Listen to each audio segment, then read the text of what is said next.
할렐루야. 여러분, 주님은 여러분을 사랑하십니다. 여러분, 천국은 있습니다. 정말 지옥은 있습니다. 사랑하는 여러분, 우리가 천국을 가는 걸로 만족하지 말고 이 땅에서 열심히 복음을 위해서 헌신함으로 천국에서 상급받는 복된 우리 21세기 교회와 여러분이 되시기를 예수 이름으로 간절히 축복합니다. 사랑하는 여러분, 지금 나에게 필요한 것이 무엇인가? 란 주제를 가지고 전도서 7장 11절에서 14절의 말씀의 중심을 가지고 함께 은혜를 나누려고 합니다. 우리 모두는요, 인생을 즐겁게 살고 싶어 합니다. 여러분, 어릴 때는 마냥 재미있었거든요. 마냥 행복했어요. 마냥 즐거웠어요. 그런데 점점점 성장을 하면서 여러분, 재미가, 즐거움이, 행복이 점점점 사라져가면서 번민과 고민 속에 시달리기 시작하면서 어려움을 겪게 된다는 거예요. 바로 이거 인생의 과정인 것 같습니다. 여러분, 할 수만 있다면 힘들고 지친 시간, 여러분 괴로움과 환난의 시간을 피하고 싶지만 어떻습니까? 즐거운 시간과 공고한 시간들이 반복되는 인생을 우리는 살 수밖에 없다는 것이죠. 사랑하는 여러분, 내 인생은요, 여러분, 내 인생은 이렇게 살 수밖에 없을까? 우리가 얼마나 많이 고민을 합니까? 왜 내 인생을 이렇게 살 수밖에 없지? 누가 우리의 인생을 이렇게 만든 것일까? 환경이, 많은 사람들은 여러 가지 모양으로 생각을 합니다. 내가 금수저로 태어나지 않아서 그랬을까? 그런데 오늘 본문의 말씀에 보니까 답처럼 생긴 것이 하나가 있는데 바로 그것이 뭐냐 하면요, 바로 오늘 13절의 말씀에서 이와 같이 말씀을 하고 있습니다. 우리 다 같이 13절의 말씀을 한번 읽어볼까요? 시작. 하나님께서 행하신 일을 보라. 하나님께서 굽게 하신 것을 누가 능히 곱게 하겠느냐. 아멘. 이 말은 무슨 말입니까? 여러분, 하나님께서 우리 인생을 개입하셨다는 거예요. 여러분, 저와 여러분 인생을 하나님이 개입하고 있다는 것입니다. 여러분, 어떻게 개입하십니까? 여러분의 인생을 어떻게 개입하던가요? 여러분, 하나님은 우리 인생을 굽으로 놓았다는 거예요. 여러분, 하나님은 우리 인생을 고통과 어려움의 길을 허락하셨다고 말씀을 하고 있습니다. 문제는 하나님이 우리 인생을 바로 굽게 하신 것을 여러분 아무도 곱게 바르게 할 수 없다는 겁니다. 이것이 문제라는 거죠. 여러분, 어찌 이럴 수가 있습니까? 사랑하는 여러분, 하나님께서 우리 인생들을 바로 고통과 환난 속에 살도록 여러분 행하셨다니, 여러분 신앙의 혼란을 느낄 수밖에 없습니다. 하나님이 그렇지? 여러분, 하나님이시라면 어떻게 해야 됩니까? 우리 인생에 여러분 굽게 된 것을 곱게 펴주는 분이 바로 하나님 아니십니까? 여러분, 하나님이시라면 우리의 인생에 환난과 고통을 막아주셔야지요. 여러분, 정말 하나님이시라면 우리의 인생에 환난과 고통 속에 빠진 자를 건져주셔야 되는 것이 아닙니까? 우리는 그리 생각을 하고 있습니다. 우리는 그리 믿고 있습니다. 그런데 하나님이 오늘 본문의 말씀에 오니까 멀쩡한 우리의 인생을 여러분 곱게 펴있던 저와 여러분 인생을 어떻게 했다고요? 하나님께서 일부러 굽게 하셨다는 거예요. 굽어버렸다는 것입니다. 여러분, 너무 실망스럽잖아요. 여러분, 내가 이렇게 어려움 당하는 것은 오늘 본문의 말씀에 보니까 하나님이 어려움을 줬대. 하나님이 힘들게 했대. 여러분, 한번 여러분에게 질문을 해보겠습니다.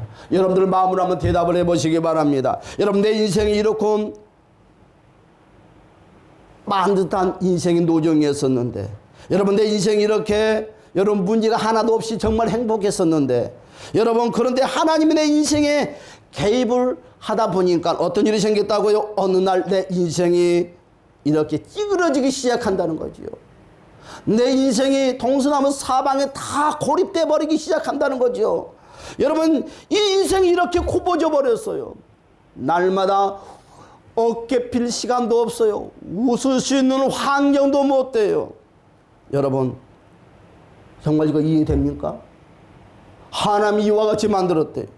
여러분, 하나님이 이렇게 개입함으로 어떻게 감사가 나올 수 있습니까? 내 인생이 구부러졌는데, 내 인생이 구부러져 있는데 여러분, 어떻게 입술에 감사가 나옵니까? 어떻게 하나님 행복하다고 고백할 수 있겠습니까? 어떻게 하나님 내 인생이 만족하다고 고백할 수 있는 사람이 과연 얼마나 있겠습니까? 사랑하는 여러분들이요, 아니잖아요. 현실은 아니잖아요. 문제없던 내 인생이 하나님을 믿는 그 순간부터 문제가 생기기 시작했어요. 하나님을 믿는 그 순간부터 물질이 다 박살나기 시작해요. 사업이 무너지기 시작하고, 건강이 무너지기 시작하고, 행복과 가정의 삶이 무너지기 시작하고, 부부의 관계가 다 찢어지기 시작해요. 많은 사람들이 그리 말을 합니다. 나는 예수 믿기 전에는 사업 너무 잘 됐다. 나는 예수 믿기 전에는 부부 사이가 너무너무 좋았다. 나는 예수 믿기 전에는 만사 형통했다. 그런데 왜 예수 믿으면 더 잘 된다고 했는데 왜 예수 믿었는데 내 인생이 반대로 꼬이기 시작하는 거죠. 사업이, 부부의 관계가, 직장의 모든 것들이 고립되냐 이것이죠. 여러분, 우리는 한번 생각해 봐야 됩니다. 하나님이 이렇게 개입함으로 우리는 어떻다고요? 문제 없던 인생이 하나님이 개입을 하니까 어떻게 됐다고요? 건강을 잃어버리게 됐어요. 여러분, 하나님이 내 인생에 개입하니까 어떻게 됐어요? 사업에 풍지박살내고 말았어요. 여러분, 문제 없던 내 인생에 하나님이 개입하는 그 순간부터 하나님 밀려오기 시작하는 거예요. 여러분, 문제 없던 내 인생에 하나님이 개입하는 그 순간부터 내 모든 인생이 꼬여가기 시작하는 거예요. 모든 것이 꼬여가는 거예요. 여러분, 이것을 누가 받아들일 수 있는 사람이 누가 있습니까? 이 문제를 공감하는 성도들이 과연 많이 있을 것입니다. 이구동성 물어보면 맞아. 나는 예수 믿기 전에 좀 행복했어. 그런데 왜 예수 믿고 났는데 더 어렵지? 여러분, 이 공감. 저도 이 말씀을 준비하면서 맞아. 나는 그래도 예수 믿으니까 더 잘 되긴 잘 됐지만 뭐 예수 믿지 않았으면 내 인생이 뭐 이리 됐겠습니까만, 그런데 반대 형상이 있는 분들도 많이 있다는 거예요. 여러분, 예수 믿기 전에는 사업이 너무너무 잘 됐다고 말을 합니다. 여러분, 예수 믿기 전에는 여러분 정말 부부 사이가 좋았다고 합니다. 각양각색의 모습들이, 자녀들도 삐딱하지도 않고요, 공부도 잘하고요, 부모 말씀도 잘 듣고요.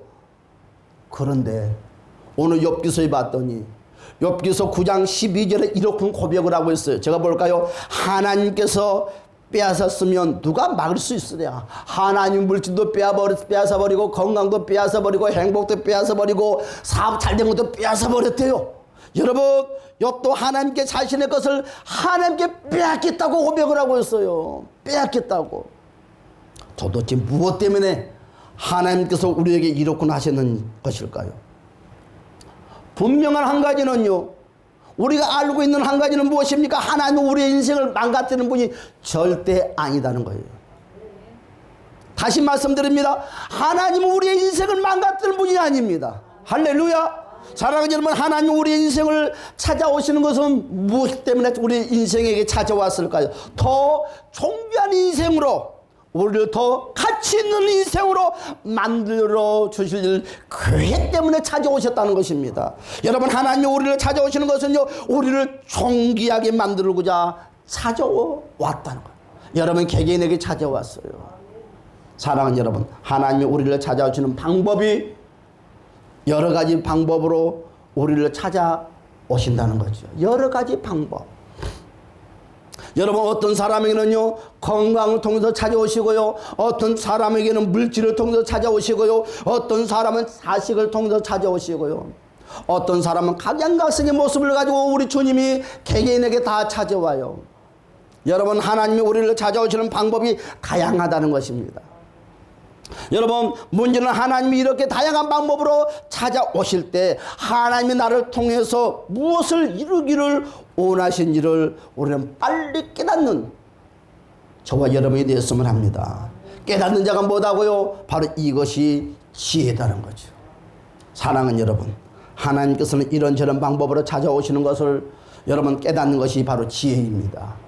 사랑하는 여러분이요, 그러므로 나에게 일어나는 일들을 통하여서 우리는 어떻게 해야 됩니까? 하나님이 무슨 계획을 나를 통하여서 이루시기를 원하신가를 살피시는 지혜가 필요하다는 거죠. 여러분 오늘 본문의 말씀이 뭐라고 그랬어요? 한번 볼까요? 본문의 말씀 11절에 이렇게 말하고 있습니다. 11절 다 같이 한번 읽어봅시다. 시작. 지혜는 유산같이 아름답고 햇빛을 보는 자에게 유익이 되도다. 아멘. 여러분 지혜를 가지고 하나님께서 준비하신 계획을 깨닫는 사람은 여러분 유산, 물질보다 더 행복하고 성공한 자들은 여러분 지혜를 가지고 하나님께서 준비하신 계획을 깨닫는 사람들은요 여러분 찬란한 태양처럼 인생의 삶에 빛이 난다고 오늘 11절에서 저와 여러분들에게 말씀을 하고 있습니다. 지금 나에게 필요한 것이 무엇입니까? 돈입니까? 지금 나에게 필요한 것은 건강입니까? 오늘 우리 주님이 우리에게 말씀하시기를 사랑하는 형제들이여 믿음의 백성들에게 우리 주님이 하신 말씀은 우리에게 필요한 것은 돈도 아니고 건강도 아니다는 거예요. 사랑하는 여러분들이요 솔로몬이 구했던 그것 바로 지금 우리에게 필요한 것은 바로 지혜다는 거예요. 여러분 이 지혜가 물질을 다스립니다. 지혜가 건강을 다스립니다. 지혜가 사업을 다스립니다. 지혜가 저와 여러분의 인생을 다스린다는 거지요. 사랑하는 여러분 돈을 원하십니까? 지혜를 원하십니까? 지혜를 가지고 여러분 돈을 다스리고 건강을 다스리고 여러분의 삶을 다스리는 살아있는 믿음의 백성들이 되시기를 주님의 이름으로 간절히 축복합니다. 하나님의 뜻을 깨닫는 지혜가 우리에게는 꼭 필요해요. 여러분 하나님이 우리에게 지혜를 깨닫도록 어떻게 했습니까? 하나님이 우리에게 형통한 날과 공고한 날을 병령하게 하셨다고 오늘 첫 번째로 말을 하고 있어요. 다시 말씀드릴까요? 첫 번째로 하나님이 우리에게 지혜를 깨닫도록 뭘 했다고요? 하나님이 우리에게 형통한 날과 공고한 날을 병령해 줬다. 오늘 14절의 말씀을 봅시다. 다 같이 한번 읽어볼까요? 시작. 형통한 날에 기뻐하고 공고한 날을 되도록 보아라. 이 두 가지를 하나님이 병령하게 하사 사람이 그 장래를 능히 헤아려 알지 못하게 하셨느니라. 아멘. 좀 아이러니해요. 아이러니. 여러분 아니요 이양 주실 거면 하나님 해도 너무하시지 이양 주실 거면요 형통한 날만 주지 왜 공고한 날까지 주냐 이거지. 여러분 공고한 날을 원하는 사람이 과연 누가 있어요? 여러분 공고한 날을 여러분 환영하는 사람이 누가 있어요? 이 세상에 어떤 사람도 없을 것입니다. 이양은 형통한 날만 주지 그러면 더 잘할 것인데 그런데 우리 하나님께서는 오늘 말씀하시기를 공고한 날도 겸하여서 준대요. 누구에게? 사랑하는 자에게. 사랑하는 여러분 공고한 날은 무엇입니까? 괴로운 날이 아닙니까? 여러분 하나님이 우리에게 형통한 날과 공고한 날은요 골고루 주시는 이유가 과연 무엇일까요? 우리 인생을 골고루 맛보게 하려고. 그래야지 공고한 사람도 헤아릴 수 있을 것 같아요. 그래야지만이 또한 있는 사람 마음도 헤아릴 수 있을 것 같아요. 여러분 형통한 자도 없고 여러분 공고함만 일생도록 누리는 자가 없게 하시려고. 사랑하는 여러분 일생을 사는 동안 몇 번은 하나님께서 형통하게 하셨고 여러분 일생을 사는 동안 몇 번은 공고하게 살게 했대요. 왜? 알게 하기 위해서. 여러분 이는 어떤 인생이든지 기회를 주시기를 원하는 거예요. 여러분 어떤 인생이든 실패를 통해서 자신을 돌아볼 수 있는 시간을 우리 하나님이 주셨다는 것입니다.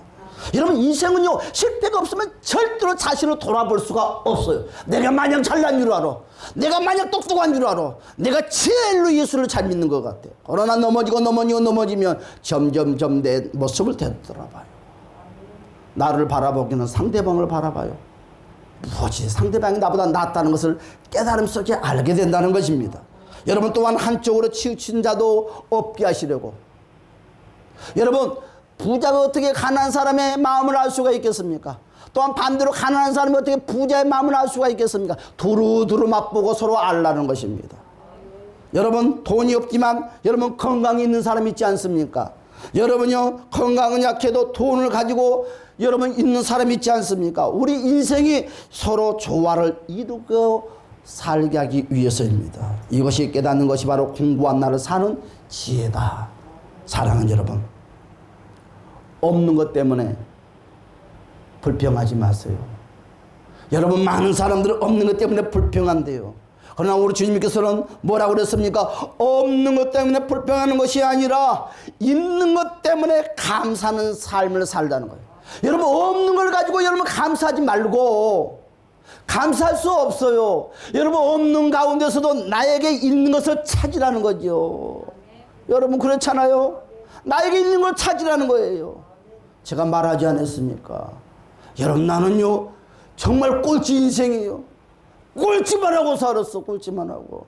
그러나 꼴찌했다고 내 인생을 비관하고 낙심한 적은 없어요. 나도 1등 되는 인생이 될 수 있다. 여러분, 내 좋은 것을 생각을 했어요. 좋은 모습을 바라봤어요. 사랑하는 여러분, 어떤 경우에도 연약한 곳을 바라보지 말고 여러분들의 좋은 모습을 발견해서 하나님께 감사하시를 주님의 이름으로 간절히 축복합니다. 여러분, 그렇습니다. 없는 것 때문에 불평하는 것이 아니라 있는 것 때문에 감사하는 삶이 공고한 때를 사는 지혜이며 자신의 인생을 가치 있게 바꾸는 비결이라는 거죠. 할렐루야. 사랑하는 여러분, 그렇습니다. 여러분이요, 두 번째로, 그러므로 형통할 때도 공고할 때도 하나님의 인도하심을 인정해라. 여러분, 내가요 잘 먹고 잘 살고 무슨 일들이 잘 될 때만 하나님 인도가 아니다는 거예요. 왜 여러분 공고함 속에서 하나님이 나를 인도했다고 생각하지 않습니까? 왜 여러분 공고함 속에 하나님 나와 함께 임마누엘 함께 동행한다고 생각하지 않습니까? 많은 사람들은 공고함 속에 찾아오면 하나님이 나를 버렸대, 하나님 내가 없는 것 같아. 우리는 이와 같은 말을 해요. 우리 주님은 뭐라고 그랬어요? 사랑하는 형제들이요, 형통할 때도 공고할 때도 하나님의 인도하심을 인정하라는 것이, 여러분 어느 편에 있든지 평안을 유지하는 것이 바로 인생을 가치 있는 자의 지혜입니다. 여러분, 크게 두 번째로 말하겠습니까? 하나님이 우리에게 지혜를 깨닫도록 하나님께서 우리의 미래를 감춰주셨다. 사랑하는 여러분, 인생의 미래를 다 안다 하면 행복할까요? 불행할까요? 많은 사람들이 그리 말할 거예요. 목사님이 행복할 것 같아요. 한번 해볼까요? 정말 여러분들 인생이 10년 후에 벼락 부자가 된대요. 아파트 땅이 몇만 평을 하나님이 주신대요. 그러면 여러분 지금 행복할까요? 여러분들이 행복하다고 말합니까? 나는 불행하다. 그 인생은 폐위되고 말 것입니다. 나쁜 죄를 짓고 말 것입니다. 지금은 가난해요. 10년 후에 너희 가정이 부자가 된다. 어떻게 부자가 된대? 그 사람 일 안 합니다. 누구 뭐하러 일을 해요? 직장생활 뭐하러 합니까? 힘들게. 남에게 돈 빌려 다니기 바쁠 것입니다. 나 10년 후에 돈 갚을 테니까 이자 꼭배기로 줄 테니까 돈 좀 빌려줘. 응? 날마다 놀러 다닐 거예요. 날마다 여행 다닐 거예요. 날마다 호화로운 생활을 할 거예요. 왜 10년 후에 내가 벼락 부자가 된다고 하는데 누가 바보처럼 일할 사람이 누가 있냐 이거요. 돈을 준다고 해도 그건 불행이에요. 반대로 10년 후에 너희 집안은 망하고 말 것이다. 미래를 가르쳐준다. 여러분, 내 마음이 지옥이요. 여러분, 부자가 돼도 여러분 그 인생은 행복하지 못할 것이고, 가난이 밀려온다 하더라도 그 인생은 행복하지 못할 것입니다. 왜요? 그와 같이 준비하지 못하기 때문에요. 그래서 우리는 이 있는 삶에 대해서 하루의 삶을 감사하고 사시기를 주님의 이름으로 간절히 축복합니다. 그 14절의 말씀을 했어요. 우리 다 같이 14절의 말씀을 한번 읽어봅시다. 14절의 말씀, 다 같이 14절의 말씀, 후반절에, 자, 사람으로 그 장래일을, 자, 후반절을 볼까요? 자, 시작. 사람으로 그 장래일을 능히 헤아릴 자가 알지 못하게 하셨느니라. 그렇죠. 우리 하나님은요, 누구든지, 예수를 잘 믿든 못 믿든 누구든지 장래일을 다 덮어놨어요. 장래일을 다 덮어놨어요. 장래일을 알려고 발을 놓친 자는 미련한 자예요. 정말 장래를 여러분 알기는 원하십니까? 하루의 삶을 최선을 다하시는 주님의 이름을 축복합니다. 오늘 하루가 장래입니다. 장래 축복입니다. 여러분, 내일 일을 알고 싶어하는 것은요, 모든 사람들의 소망이에요. 누구든지 장래일을 알고 싶어 하는 거예요. 우리가 살면서 가장 답답하고 여러분 불안한 것은 무엇입니까? 내일을 모르기 때문에 답답하고 불안하다는 것입니다. 여러분, 내일을 알 수만 있다면 여러분 얼마든지 철저한 준비와 대비로 우리의 인생을 행복하게 준비하겠지요. 그리 말을 할 것입니다. 그러나 정말 그럴까요? 방금 제가 말씀드렸다시피 정말 그럴까요? 여러분, 우리는 짤막한 에피소드를 알아요. 여러분 복권 당첨 1등 되는 사람 얼마나 부자로 산다고 합니까? 많은 사람들이 폐가 망신했다고 하지 않습니까? 부부가 여러분 사이가 가정이 풍지박살되고 폐인이 되고 아니 물질이 들어왔으면 감사해야 되는데 사람들이 반대적인 현상들이 일어난다고 합니다. 여러분 내일 내 시간표가 행복하고 지금보다 더 나은 삶을 기다린다면 오늘 더 없는 기쁨이겠죠. 그러나 그것을 유지할 수 있겠냐 이것입니다. 절대로 그렇지 못하다는 거예요. 하나님이 그럴 것 같으면 미래에 대해서 착착착 가르쳐주겠지요. 사랑하는 여러분, 하지만 내일 내 모습이 지금보다 어둡고 불행한 시간이 기다린다면 과연 오늘의 행복하고 즐겁게 살 수 있겠습니까? 절대로 행복하고 즐겁지 못할 것입니다. 여러분 하나님께서 장래를 감추는 그 이유가 있어요. 그 이유가 무엇입니까? 다시 말씀드려서 우리를 위해서 여러분 그리고 현재의 삶을 충실하게 살게 하시려고 여러분 더 나가서는요 지금 이 순간을 기쁨 속에 살게 하기 위해서 사랑하는 여러분들이요 우리는요 미래를 알아버린다 하면 잘되든 못되든 절대로 이 순간의 기쁨의 삶을 유지하지 못할 것입니다. 몰라요. 또 10년 후에 또 억대로 부자가 된다고 하니까 독놈들이 기다리고 있었지 살인마가 기다리고 있었지 누가 합니까 내 인생이. 여러분 10년은 내 인생이 어려워진다면 누가 나에게 가까이 와서 친구가 되고 벗이 돼주겠습니까? 아무도 없어요. 여러분 지금 우리에게 필요한 것이 뭡니까? 오늘 하루하루를 살아갈 지혜가 필요하다는 것입니다. 할렐루야 아멘. 여러분 지금 우리가 가져야 될 지혜가 뭡니까? 그러면 지금 우리가 가져야 될 지혜가 뭐냐 이것입니다. 여러분 첫 번째로 보니까 여러분 하나님을 향한 믿음이 필요하다. 할렐루야. 따라서 합시다. 하나님을 향한 믿음이다. 여러분 지금 우리에게 가져야 될 지혜가 뭐냐? 하나님을 향하는 믿음입니다. 여러분 하나님이 지금 나를 이끌고 계신다. 아멘. 지금 하나님이 지금 나를 인도하고 계신다. 할렐루야. 이것이 믿음이에요. 이것이 바로 지혜다는 것입니다. 여러분 이런 믿음을 가졌을 때 무엇이 옵니까? 지혜가 찾아온다는 것입니다. 여러분 지금 우리가 가져야 될 지혜가 뭡니까? 두 번째로 염려하지 않는 것입니다. 염려는 불신앙입니다. 여러분 염려는 내일에 대한 불신입니다. 여러분 이 마음을 가지고는 절대로 하나님의 보호하심을 받을 수가 없죠. 왜 여러분 사람들이 염려할까요? 왜 많은 사람들이 예수를 믿으면서 급한 염려 속에 살까요? 그것은요 내가 하려고 하기 때문에 염려하는 거예요. 내가 하려고 하기 때문에. 물질이 없으니까 내가 해결하려고 하니까 염려투성이에요. 무엇인가 하고자 할 때마다 내가 하려고 하니까 제일 먼저 찾아온 손님이 염려라는 손님이 찾아온다는 거예요. 사랑하는 여러분요 우리는 기억해야 됩니다. 내가 하려고 하는 그 순간부터 염려는 내 속에서 폭포수처럼 강하게 솟아난다는 거죠. 하나님이 하시는 그 믿음이 있다면 여러분 염려하지 마세요. 염려하지 않는다는 것은 무엇입니까? 그냥 아무것도 하지 않고 있는 것이 아닙니다. 여러분 염려하지 말라는 이 말은요 아무것도 하지 말라는 이런 말이 아니라 여러분 하나님을 기대하라는 거죠. 하나님 나를 통해서 축복할 것을 기대하라는 것입니다. 하나님을 의지하라는 것입니다. 할렐루야. 그래서 여러분 잠언 3장 15절에 말씀하시기를 여러분 지혜는 진주보다 귀하니 여러분 너가 사모하는 모든 것으로 이에 비교할 수 없도다. 할렐루야. 여러분 사랑하는 여러분 지금 여러분의 날은 형통하십니까? 사랑하는 여러분 지금 여러분의 날은 과연 반대로 공고하십니까? 여러분 지금 내가 형통하다면 하나님이 나에게 형통한 날을 주시는 이유가 있을 것입니다. 여러분 반대로 여러분 지금 내 삶이 지금 공고하다면 하나님이 나에게 공고한 날을 주시는 이유가 있다는 거예요. 이유. 왜 나는 그렇게 공고하지? 나는 왜 일이 잘 되지? 만약 우리는 여기서 멈칫거리지 말라는 거예요.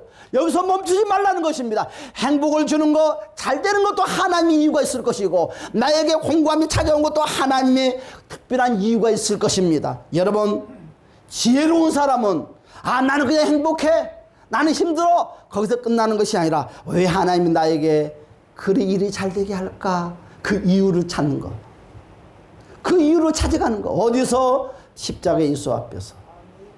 여러분 내 삶이 어렵다. 왜 어렵지? 그 이유를 찾는 자가 바로 지혜롭다고 그랬어요. 여러분, 형통한 날에 하나님이 형통을 주신 이유를 찾지 못하면 어떤 일이 생길까요?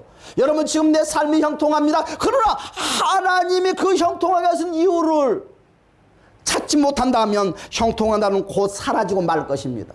여러분, 우리는 기억해야 됩니다. 하나님이 형통한 날을 주신 이유를 찾지 못하면 형통한 날이 곧 공고한 날로 변하고 말 것입니다. 여러분, 반대입니다. 공고한 날에 여러분, 하나님의 공고함을 주신 이유를 내가 깨닫고 발견한다면 여러분, 그 인생, 그 믿음의 사람은요, 공고한 날이 곧 사라지고 말 것입니다. 우리는 기억해야 됩니다. 공고한 날에 하나님의 공고함을 주신 이유를 내가 발견하고 찾았단다면 공고한 날이 형통한 날로 바뀐다는 것입니다. 그렇죠? 여러분, 그러므로 우리에게 진짜 중요한 것은 무엇입니까? 하나님이 지금 이 상황에서 무엇을 찾아야 하는가? 여러분, 하나님이 원하는 것을 찾는 지혜가 필요하다는 것. 할렐루야. 여러분, 두 번째입니다. 지금 나에게 필요한 것이 따라서 합시다. 지혜다. 여러분, 돈도 아니고 건강도 아니고 직장도 아니고 사업도 아닙니다. 지혜입니다. 지혜가 있으면 솔로몬에게 주었던 것처럼 모든 것이 만사 형통입니다. 그 무엇보다 더 우리가 구해야 될 것이 무엇입니까? 이 시대에 살아가는 지혜라는 것입니다. 여러분, 지혜는 어디서 옵니까? 지혜는 어디서 오지요? 지혜는요, 하나님께로부터 온다는 거죠. 사랑하는 여러분, 하나님 앞으로 나가면 여러분 지혜를 구할 수가 있습니다. 여러분, 하나님께 나간다는 것이 무엇인가요? 바로 예배당에 찾는 것이에요. 예배를 찾는 거예요. 예배 안에 여러분 지혜를 공급받는 거예요. 그래서 야고보서 1장 5절은 뭐라고 그랬습니까? 너희 중에 지혜가 부족하거든 후히 주시고 꾸짖지 아니하신 하나님께 구하라, 그리하면 주시리라. 여러분, 어떻게 구해야 할까요? 기도로 구해요? 아닙니다. 따라서 예배로 구하자. 예배를 구하는 거예요. 예배 안에 기도가 들어있는 거예요. 예배 안에 찬양이 들어있는 거예요. 예배 없는 찬양, 예배 없는 기도는 존재할 수 없습니다. 사랑하는 여러분, 예배의 기둥이 튼튼해야 돼요. 예배가 여러분 견고하게 서 있어야지만 그 안에서 찬양의 힘이 있고 찬양이 살아 역사하고 찬양이 영혼을 살리는 거예요. 여러분, 예배 안에 여러분 기도가 부르짖을 때 여러분 그 기도가 여러분 능력이 임하고 여러분 그 기도가 여러분 다이나마이트처럼 모든 것을 다 폭발시켜서 없애버리고 좋은 것만 나타나게 한다는 것입니다. 사랑하는 여러분, 하나님이 지혜를 어떻게 주십니까? 두 번째로 말씀을 통해서 주신다는 거예요. 말씀을 통해서 지혜를 주신다는 것입니다. 여러분, 지혜가 무엇입니까? 따라서 합시다. 깨닫는 것이다. 그렇죠. 여러분, 우리 하나님께서는 지혜를 어떻게 주신다고요? 말씀을 통해서 지혜를 주는데 여러분, 지혜가 뭐냐 했더니 깨닫는 것이다. 여러분, 지혜는 배우는 것이 아니에요. 지혜는 교육받는 것이 아니에요. 지혜는 무엇입니까? 깨닫는 것입니다. 여러분, 그래서 예배가 필요하다는 거죠. 그래서 하나님은 우리 앞으로 나와서 뭐라 합니까? 들어라! 그러고 계속 말씀하고 있습니다. 여러분, 잠언 23장 19절 말씀해 보니까 내 아들아 너는 듣고 지혜를 얻어 너 마음을 바른 길로 인도하여라. 여러분, 그렇죠? 여러분, 내 아들아 너는 들으래요. 그러면 지혜를 깨닫는답니다. 그리하면 바른 길이 보이고 열린다는 것입니다. 잠언 22장 17절의 말씀 보니까 너는 귀를 기울이면 지혜자의 말씀을 들으라. 할렐루야. 여러분, 세 번째는 무엇입니까? 지혜를 깨닫는 자, 형통한 자와 공고한 자가 깨닫고 여러분 공통적으로 고백하는 말이 있습니다. 깨닫는 자는 너나 할 것 없이 공통적으로 입에서 나오는 목소리가 뭡니까? 따라서 합시다. 감사합니다. 여러분, 부자에도 감사합니다가 나와요. 가난해도 감사의 고백이 나온다는 거예요. 어떤 상황에서도 입술에 감사가 졸졸 흘러내려간다는 거예요. 사랑하는 여러분들이요, 지혜자는요 감사는 모든 상황을 이겨낸다는 거예요. 감사가 무너져버리면 절대로 여러분의 문제를 해결할 수 없어요. 문제를 극복할 수 없어요. 왜? 감사가 무너지면 내 믿음이 무너져버리니까. 힘이 없어요. 연약해요. 눕고 싶어요. 자고 싶어요. 포기하고 싶어요. 그러나 여러분, 어떤 상황에서도 감사가 충만하면 어떤 환경에서도 일어날 수 있다는 거예요. 어떤 환경에서도 여러분 두 점을 굳게 질 수가 있는 거예요. 나는 할 수 있다. 주 안에서 할 수 있다. 여러분, 상황이 180도가 달라진다는 것입니다. 여러분, 지혜자는요 감사로 모든 상황을 이겨낸다고 했습니다. 그러면 감사가 없단다면 그 지혜도 여러분 연약해지고 말 것이. 여러분, 지혜로 인생의 길을 인도하시는 하나님은 깨닫는 자는 어떻게 됩니까? 어떤 자라도 어떤 자리에 가서도 어떤 환경에서도 감사를 잃지 않는다는 것입니다. 감사를 잃지 맙시다. 감사를 잃어버리지 맙시다. 감사를 망각하지 맙시다. 어떤 것이 있어서 감사한다고 고백하시는 주님 여러분 축복합니다. 여러분 하나님의 기쁜 뜻을 깨닫고 나니 어떻게 됩니까? 감사밖에는 아무것도 할 수 없다는 거예요. 여러분 이제 말씀을 결론 맺겠습니다. 우리는요 억지로라도 감사하면 하나님께서 숨통을 하나하나 열어줘요. 여러분은 어떤 환경에서도 힘들고 어려운 환경에서도 내 입술이 열리지 않는 그런 공고함 속에서도 여러분 무조건 감사합시다. 감사하면 먼저 숨을 크게 쉬어요. 한숨이 점점 사라지기 시작합니다. 여러분 지금 우리에게 필요한 것은요 지혜고요. 사랑하는 여러분 지혜를 통해서 아버지의 뜻을 깨닫고요. 또한 하나님의 뜻을 깨닫는 자에게는 무엇밖에 없다? 감사밖에 안 나오는. 요나가 살 수 있었던 거. 물고기 뱃속에서 기도해서 그가 살았습니까? 물고기 뱃속에서 회개해서 살았습니까? 그것은 부수적인 거예요. 여러분 요나가 물고기 뱃속에서 살아남을 수 있었던 거. 그가 감사. 여러분 살아도 감사, 죽어도 감사. 잘 돼도 감사, 안 돼도 감사. 여러분 그 감사 속에 눈물 콧물이 흐르기 시작했더니 여러분 욥을 하나님께서 요나를 살려줬다는 거예요. 우리의 인생이 요나 같아요. 우리의 인생이 요나 같아요. 우리의 인생이 요나 같다는 거예요. 여러분 내 인생이 어떤 물고기 뱃속에 지금 잠겨져 있습니까? 어떻게 하랍니까? 물고기 뱃속에 어두운 공간에서 포기하랍니까? 자포자기 하랍니까? 나는 안 돼 피가 나랍니까? 우리는 요나처럼 어떤 환경 가운데서도 어떤 공고한 환경 가운데서도 여러분 감사합시다. 감사가 여러분을 살려주고 감사가 지혜를 얻게 하고 감사가 예수 만나게 해줍니다. 여러분 감사가 뭡니까? 지혜자의 삶입니다. 여러분 감사가 무엇입니까? 지혜를 더 지혜롭게 만드는 방법이에요. 여러분 감사가 지금 이 시대에 우리에게 가장 필요하다는 것을 주님의 이름으로 간절히 축원합니다. 다 같이 우리 주의 삼성을 다시 한번 기도합시다. 주여 오 할렐루야 참 좋으신 우리 주여 도와주시옵소서. 아버지 우리의 삶